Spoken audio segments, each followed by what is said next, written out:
Hi friends, எல்லாருக்கும் வணக்கம். Welcome to Dhana's kitchen. நம்ம இன்றைக்கி சூப்பரான டேஸ்ட்டில் தக்காளி கடையல் எப்படி செய்கிறதுன்னு பார்க்க போகிறோம். இது எல்லா வகை டிஃபனுக்கும் சாதத்து கூட சாப்பிடவும் ரொம்ப நல்லாயிருக்கும். இப்போ தான் நம்ம சேனலுக்கு வரீங்கன்னா சப்ஸ்கிரைப் பண்ணிட்டு பாருங்கள். இப்போ வாங்க வீடியோக்குள்ளே போகலாம். ஃபஸ்ட்டு இதை செய்கிறதுக்காக ஸ்டவ் ஆன் பண்ணிவிட்டு வறுக்கிறதுக்காக ஒரு பேன் வச்சுக்கோங்க. இந்த பேனில் ஃபஸ்ட்டு ஒரு டீஸ்பூன் அளவுக்கு கொத்தமல்லி விதையை சேர்த்துக்கோங்க. இதை நல்லா வறுக்கணும். இது கூட அடுத்ததாக வெந்தயம் ஒரு 10 பல் அளவுக்கு சேர்த்திக்கோங்க. அதிகமாகவும் சேர்க்க வேண்டாம். இது ஒரு பாதி அளவுக்கு நல்லா ஃப்ரை ஆகி வரட்டும். பாதி அளவுக்கு வந்ததுக்கப்புறமா நம்ம சீரகம் சேர்த்திக்கலாம். இது கூடவே சீரகம் சேர்க்குறப்போ சீரகம் கரிஞ்சு போயிடும், அப்புறம் டேஸ்ட் நல்லா இருக்காது. அதனால தான் இப்போ இது ஓரளவுக்கு வதங்கி வந்துடுச்சு. இப்போ இது கூட நம்ம சீரகத்தை ஒரு டீஸ்பூன் அளவுக்கு சேர்த்திக்கலாங்க. சேர்த்துட்டு இதை எல்லாத்தையும் நல்லா வதக்கி கொடுக்கலாம். எல்லாமே நல்லா செவந்து வரட்டும். அது வரைக்கும் இதை ஃப்ரை பண்ணலாம் நம்ம. இப்போ பாருங்கள், நல்லா ஃப்ரை ஆயிடுச்சு. இந்த அளவுக்கு செவந்து வந்தால் போதும். இப்போ இதை ஒரு பிளேட்டில் எடுத்து வச்சுருங்க. இது நல்லா ஆறட்டும். மிக்சியில் போட்டு அப்புறமா பொடி செஞ்சுக்கலாம். இப்போது அடுத்ததாக ஒரு குக்கர் எடுத்துக்கலாம். காரத்துக்கு பச்சை மிளகா ஒரு 5-6 சேர்த்திக்கோங்க. உங்கள் காரத்தை வந்த மாதிரி சேர்த்திக்கோங்க பார்த்து. சின்ன வெங்காயம் ஒரு கைப்பிடி அளவுக்கு சேர்த்திக்கோங்க. அடுத்ததாக தக்காளி ஒரு 3 மீடியம் சைஸு சேர்த்திக்கோங்க, கட் பண்ணிவிட்டு. சேர்த்திட்டு இது கூட இப்போ உப்பு இதுக்கு மட்டும் இப்போது ஒரு 1/2 டேபிள் ஸ்பூன் அளவுக்கு சேர்த்திக்கோங்க. சேர்த்திட்டு நல்லா கலந்து விட்டுடுங்க. கலந்ததுக்கப்புறமா தண்ணி கொஞ்சமாக விட்டுக்கோங்க. இது நல்லா குழஞ்சி நல்லா வெந்து வரணும். அதனால் தண்ணி விட்டுட்டு இப்போ குக்கர் மூடி போட்டுட்டு இது விசில் வச்சு எடுத்துக்கலாம். 2 விசில் வச்சு எடுத்துக்கோங்க, போதும். இப்போது அடுத்ததாக நம்ம ஆற வச்சுருக்கிறத மிக்ஸி ஜாரில் போட்டு நல்லா பொடிச்சிக்கலாம். ஃபஸ்ட்டு இது ஓரளவுக்கு இந்த அளவுக்கு பொடியானதுக்கப்புறமா அடுத்ததாக ஒரு டேபிள் ஸ்பூன் அளவுக்கு மட்டும் பொட்டுக்கடலை சேர்த்திக்கோங்க. இது சேர்த்துறப்போ நல்லா குழம்பு நல்லா திக்னஸ் கொடுக்கும். சேர்த்திட்டு நல்லா பவுடராக அரைச்சி எடுத்துகிட்டு வந்துடுங்க. இந்த மாதிரி நைஸாக அரைச்சிக்கோங்க. அப்போ தான் குழம்புக்கு ரொம்ப நல்லா திக்னஸ் கொடுக்கும். இப்போ தக்காளி நல்லா வெந்து வந்துருச்சு. இப்போ இது நல்லா கடைஞ்சிக்கோங்க மற்ற வச்சு. இந்த மாதிரி நல்லா கடைஞ்சிக்கோங்க, ஒன்றும் பாதியமாக. ரொம்பவும் நல்லா கடையக்கூடாது. இப்போ தாளிக்க ஆரம்பிச்சிடலாம் இந்த கடையலுக்கு.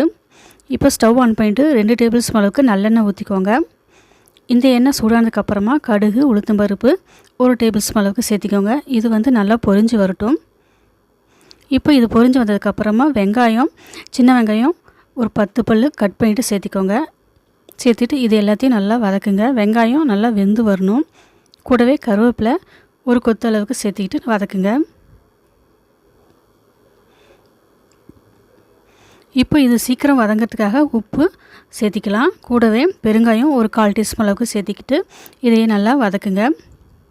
இது நல்லா வெந்து வதங்கி வந்தால் போதும். ரொம்ப கலர் சேஞ்ச் ஆகணும் அவசியம் கிடையாது.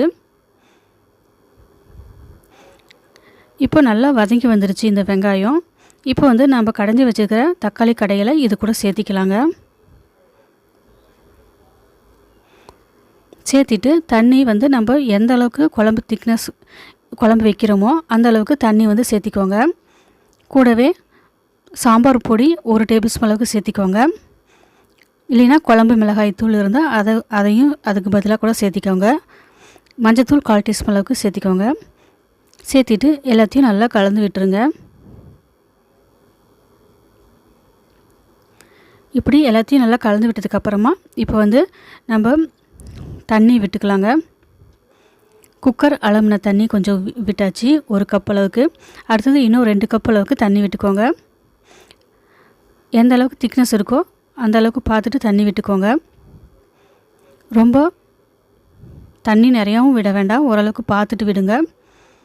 இப்போது இது நல்லா கொதிச்சு வரட்டும். இப்போது நம்ம பொடி பண்ணியிருக்கிறத ஒரு டேபிள் ஸ்பூன் அளவுக்கு மட்டும் போட்டுக்கலாம். மீதி அடுத்த இன்னொரு தடவை செய்கிறப்ப சேர்த்திக்கோங்க. இப்போ குழம்பு நல்லா கொதித்து வந்துடுச்சு. ஏற்கனவே நம்ம எல்லாம் வெந்து தான் செஞ்சுருக்கோம். அதனால் ஒரு தடவை கொதிச்சா போதும், ரொம்ப கொதிக்கணும் அவசியம் கிடையாது.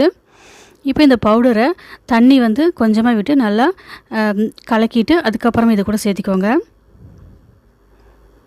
ஏன்னா பவுடரோடு போட்டால் நல்லா கெட்டியாயிரும். அதனால் தண்ணி விட்டு கரைச்சிட்டு அப்புறமா சேர்த்திக்கோங்க. சேர்த்திட்டு நல்லா கலந்து விடுங்க. இப்போ இந்த கடையில் வந்து ஒரு 4 நிமிஷம் இல்லை 5 நிமிஷம் நல்லா கொதித்து வரட்டும். அப்போது சூப்பராக நல்லா வாசமாக நல்லா கமகமன்னு நல்லா இருக்கும் இந்த பவுடர் போட்டு செய்கிறப்போ. அவ்வளோதான். இப்போ வந்து நல்லா கொதிச்சிருச்சு. இப்போ வந்து கருவேப்பிலை கொத்தமல்லி இலையை நறுக்கிட்டு சேர்த்திக்கோங்க. டேஸ்ட் வந்து ரொம்ப நல்லாயிருக்கும்.